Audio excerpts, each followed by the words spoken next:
हाँ जी सर। तो global maxima या फिर तो ग्लोबल मिनिमा की अगर मतलब कि अगर बात हम लोग करेंगे ना, तो हम लोग को वैल्यूज़ बेसिकली तो चेक करना है। तो कौन कौन से पॉइंट्स पर? 5 तरह के पॉइंट्स पर।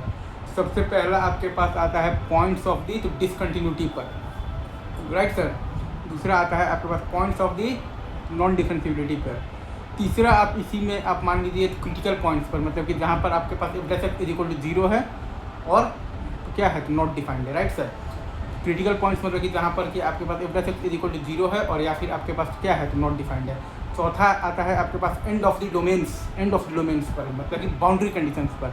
और पांचवा आता है आपके पास लोकल मिनिमा और या फिर लोकल मैक्सिमा वाले पॉइंट्स पर। ये सही है। पहला आता है आपके पास पॉइंट्स ऑफ दी तो डिसकंटिन्यूटी पर।